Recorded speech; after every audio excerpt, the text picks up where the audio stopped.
কৃষক বাঁচলে বাঁচবে দেশ, বৈষম্যবিহীন বাংলাদেশ।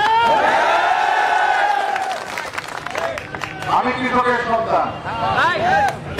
আমার বাবা যদি না আসতো তাহলে কি আমরা এখানে আসতাম? এখানে অনেকে আমার বাবার মতো, অনেকে আমার ভাইয়ের মতো। আমার বাবা মারা যাওয়ার পর আমার ভাই আমাকে পড়েছে, ওই কৃষি কাজ করে পড়েছে। তো আমরা যে পরিবর্তিত পরিস্থিতি এবং পরিস্থিতির মালিক সমিতি সারা বাংলাদেশ যেটা দাম বাড়িয়েছেন, এটা অন্যায্য। এটা বর্তমান যে আলুর যে মূল্য, সেই মূল্যের সাথে অসামঞ্জস্যপূর্ণ। গত বছর যে আমরা আলুর দাম পেয়েছিলাম, কৃষকরা যে খুশি হয়েছিল, তার ভিত্তি করে সারা বাংলাদেশ আলুর চাহিদা মেটানোর জন্য কৃষকরা কেউ লোন নিয়ে, কেউ পরিশ্রম করে স্বতঃস্ফূর্তভাবে আলু চাষ করেছেন। আমরা বিশ্বাস করি এই আলু আমাদের দেশীয় চাহিদা থেকে রপ্তানি করা যাবে।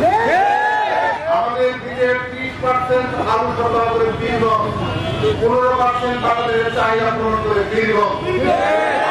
বীরগঞ্জের কোন কৃষক তার দ্বারা শোষিত হবে, বঞ্চিত হবে, প্রশাসন তার সমর্থন করে। আপনাদের এই কথা শোনার পরে আমি সরকারের আমাদের জেলা প্রশাসক আমাকে নির্দেশনা দিয়েছেন, আমাদের শান্ত হতে পারেন, তারা রাখুক। আগামী কয়েকদিন পরে আমরা ডিসিস কনফারেন্স মাননীয় প্রধান উপদেষ্টার সাথে ডিসি মহোদয়ের কথা বলব এবং মাননীয় প্রধান উপদেষ্টাকে জানাবেন আমরা যদি সেন্ট্রালি এটা সুরাহা হয়, যদি সুরাহা না হয় বীরগঞ্জের জন্য আমরা স্থানীয়ভাবে সুরাহা করব।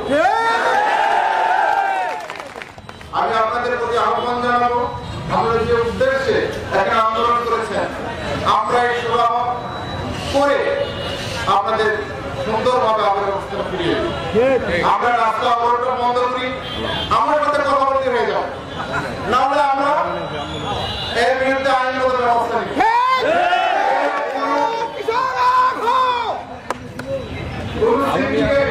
আমাদের কৃষকদের উপর চাপিয়ে দিবে, কৃষকরা মানবে না, এখানে রাজনৈতিক দল মানবে না, সুশীল সমাজের লোক মানবে না, দেশপ্রেমিক জনগণ মানবে না, প্রশাসন পুলিশ সরকারি কর্মচারী মেনে নিবে না। আমরা আপনাদের পাশে আছি, আপনারা যেভাবে চান সেভাবেই হবে। এটার মধ্যে অফিসারকে আমরা বলে দিয়েছি, এখন যে কমিশনের কথা বলবো, সেক্ষেত্রে আপনাদের 2 একর প্রতিনিধি ডাকা হবে, দেখে তারা কি বলতে চায় সেটা শুনবো, শুনে আপনাদের পক্ষে আমরা একটা বিবেক করবো। আমাদের আগ্রহ করবে না, আপনাদের ধর্ম ধারণ করতে বলছি। এখন তো শেষ হয়ে যাবে, আমাকে ডাকবেন, আমি বারবার আসবো, বারবার আসবো। আমরা আপনাদের জন্য, আপনাদের সেবা দেওয়ার জন্য সরকারের মধ্যে বেতন দেয় আপনাদের যেটা মঙ্গল হবে আমরা সেটাই করবো।